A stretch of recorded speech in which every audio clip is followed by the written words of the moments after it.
Hello વિદ્યાર્થી મિત્રો, કેમ છો બધા? મજામાં ને? મારી યુટ્યુબ ચેનલમાં આપ સૌનું સ્વાગત છે. તો આજે આપણે જોઈશું 12th science chapter 8 aldehyde ketone અને કાર્બોક્સિલિક એસિડ સંયોજનો. તો જો આજનો આપણો ટોપિક છે કે આલ્ડીહાઇડ અને કીટોનમાં એમોનિયા અને તેના વ્યુત્પન્નોનું ઉમેરણ. તો જો એ પહેલી પ્રક્રિયા છે. પહેલી છે દેખો, કેન્દ્ર અનુરાગી યોગશીલ પ્રક્રિયા. કેન્દ્ર અનુરાગી યોગશીલ પ્રક્રિયા, બરાબર. હવે જો કેન્દ્ર અનુરાગી યોગશીલ એટલે શું ખબર? આવી રીતના કેન્દ્ર અનુરાગી યોગશીલ કે જે આ કાર્બન ખરું ને, આ કાર્બન આવી રીતના એના પર કોઈ બી સમૂહ બહારનો હોય ને, તો આ કાર્બન એટલે કેન્દ્ર. હવે આ બહારનો છે ને આની જોડે જોડાવા જાય એટલે કે યોગ કરવા જાય, જે આપણે આગળ બી સમજાય. યોગ કરવા જાય તો આ કેન્દ્ર પર યોગ કરવા જાય એટલે કેન્દ્ર અનુરાગી. શું કહેવાય? યોગશીલ પ્રક્રિયા. યોગ કરવા જાય એટલે, બરાબર. તો જો હવે ઝેડ તરીકે આપણે કોઈ બી લઈ શકીએ, કોઈ બી સમૂહ આવી શકે. તો જો H+ની હાજરીમાં પ્રક્રિયા થાય તો શું થશે ખબર? આયના ડબલ બોન્ડ ખરો ને તૂટી જશે. ભાગ બનાવવામાં તો બે ઇલેક્ટ્રોન આપેલા, ભાગ છોડે છે તો બેવને મળશે, તો આવી રીતના થઈ જશે આમ, બરાબર. એક તો અહીં રહેશે જ. હવે આમાંથી એક સમૂહ આની જોડે જોડાશે ને એક સમૂહ આની જોડે, તો એ શું આવશે?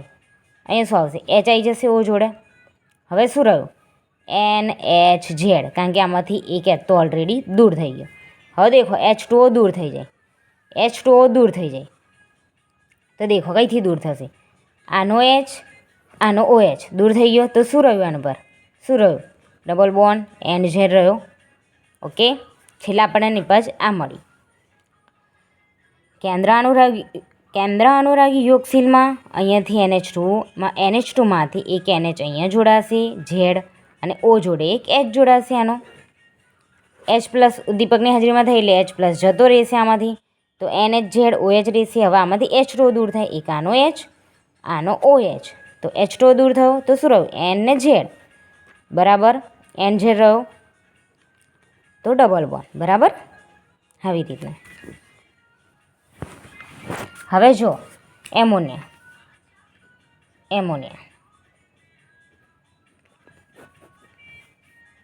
NH2H, બરાબર.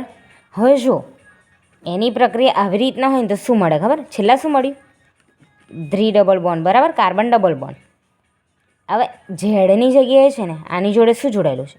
એ આવી શકે, બરાબર. તો જો N, આ N તો એમનો M, ઝેડની જગ્યાએ અહીંયા શું છે? H આવી ગયો, બરાબર. હવે એમોનિયાના વ્યુત્પન્ન, ધારો કે દૂધ છે, એમાંથી શું બને? દૂધ તો મેઇન છે, બરાબર. દૂધમાંથી દહીં બને, પેડા બને, બરફી બને. તો શું છે? મેઇન તો દૂધ છે. એમાંથી જે બધું બન્યું, બરાબર, દૂધ, પેડા, બરફી, આ બધાને વ્યુત્પન્ન કહેવાય. આને દૂધ કહેવાય અને આ બધા દૂધના વ્યુત્પન્ન. તો એમોનિયા છે એમાંથી જે બી બને એ એના વ્યુત્પન્ન કહેવાય. તો જો એમોનિયા છે એમાંથી NH3માં છે કે H દૂર કર્યો. હવે એના વ્યુત્પન્ન જો NH2, આ Hનું વિસ્થાપન છે ને R વડે કર્યું, પછી આ એમાઇન બન્યું. હવે આ Hનું વિસ્થાપન કરું ને એ NH2 વડે કર્યું, તો Hની જગ્યાએ NH2, જેમ પહેલાં કર્યું. હવે આ Hનું વિસ્થાપન છે ને NH2OH વડે કર્યું, એટલે કે OH વડે. પછી પાછું Hનું વિસ્થાપન કોના વડે કર્યું? NH, પછી ફિનોલ, બરાબર. ફિનાઇલ હાઇડ્રેઝિન, આને ફિનાઇલ કહે, આને હાઇડ્રેઝિન. પછી Hનું વિસ્થાપન પાછું કોના જોડે કર્યું ખબર? આ જો આવી રીતના NO2 2,4, જો 2,4 ડાયનાઇટ્રો ફિનાઇલ હાઇડ્રેઝિન. શું કહેવાય?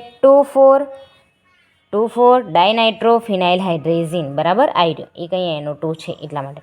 તો 1 2 3 4, તો 2,4 ડાયનાઇટ્રો NO2 છે એટલે ફિનાઇલ હાઇડ્રેઝિન. હવે પાછું વ્યુત્પન્ન દેખો, NH2 bond NH bond C double bond O bond NH2. હવે આ Hનું વિસ્થાપન કરું ને એનું આના વડે થાય છે, તો આમાં શું બન્યું? સેમી કાર્બેઝાઇડ. હવે દેખો NH2 જોડે જે બી હતું ને એને ઝેડ માનેલું. હવે દેખો આ તો એમનું એમ જ લખવાનું, NM9. હવે NH2 જોડે શું છે? R છે, તો અહીંયા લગાવી દો.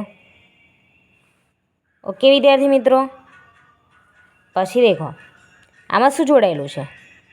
NH2 છે, તો C ડબલ બોન્ડ એમ તો એમ N ના N, જેની જગ્યાએ શું લગાવવાનું? આ જે જોડાયું હોય તો શું જોડાયું? NH2. પછી ફરી C ડબલ બોન્ડ N. હવે આ NH2ની જગ્યાએ શું જોડાયું છે? OH, તો એ OH લગાવું. બરાબર. C double bond N. NH2 જોડે શું છે? NH, ફિનાઇલ છે. C double bond N. હવે NH2 જોડે શું છે? આખો સમૂહ લઈ લો. NH, આ ફિનાઇલ સમૂહ, NO2 આવી ગયો. પછી ફરી C ડબલ બોન્ડ N, જેની જગ્યાએ શું લખ્યું? NH2 જોડે શું છે? તો NH, C double bond NH2 આવી ગયો. આને કહેવાય સેમી કાર્બેઝોન. લખો સેમી કાર્બેઝોન. આને કહેવાય 2,4 ડાયનાઇટ્રો ફિનાઇલ હાઇડ્રેઝોન. આને કહેવાય ફિનાઇલ હાઇડ્રેઝોન. આને કહેવાય ઓક્ઝાઇમ. પછી આ NNH2 છે, આ NNH2 છે ને એને કહેવાય હાઇડ્રેઝોન. પછી NR છે એને કહેવાય વિસ્થાપિત ઇમાઇન. આને કહેવાય ઇમાઇન. ઓકે, આ એમોનિયા છે એમાંથી Hનું વિસ્થાપન થાય છે, દૂર કરે છે, તો એમાંથી વ્યુત્પન્નો આટલા બધા બને. બરાબર. તો Hનું વિસ્થાપન પહેલાં આલ્કાઇલ વડે, પછી Hનું વિસ્થાપન NH2 વડે, પહેલાં આલ્કાઇલ વડે કરે, પછી NH2 વડે કરે, પછી આલ્કોહોલ OH વડે કરે, પછી આ ફિનાઇલ વડે કરે, પછી ફિનાઇલ હાઇડ્રેઝિન વડે, પછી આ 2,4 ડાયનાઇટ્રોફિનાઇલ હાઇડ્રેઝિન વડે કરે, પછી પાછું સેમી કાર્બેઝાઇન વડે કરે. પછી જે આપણને આ નિપજ મળેલી ને એમાં C ડબલ બોન્ડ N એમના એમ જ, પણ ઝેડની જગ્યાએ શું લગાવવાનું ખબર? આ ઝેડની જગ્યાએ આ NH2 જોડે જે H ખરો ને એ લગાવી દેવાનું. બરાબર. પછી આના વડે જે બી આનું વિસ્થાપન જેના બી વડે કર્યું હોય ને એને લગાવવાનું. બરાબર. C ડબલ બોન્ડ N એમનું એમ જ, C ડબલ બોન્ડ N એનું એમ, પણ ઝેડની જગ્યાએ શું લગાવવાનું? આ NH2 જોડે જે બી જોડાયું ને એ બધાને લગાવી દેવાના પાછળ. બરાબર. જો આમાં બી છે OHની જગ્યાએ NOH. NH2 નથી લેતા, પણ NH2ના બાજુવાળા બધા લે. જો લીધા. ઓકે, તો જોઈ લો આજનો વિડીયો. ઓકે વિદ્યાર્થી મિત્રો, જો મારો વિડીયો ગમ્યો હોય તો લાઈક, શેર અને સબસ્ક્રાઈબ કરજો. મળી નેક્સ્ટ વિડીયોમાં. Bye bye.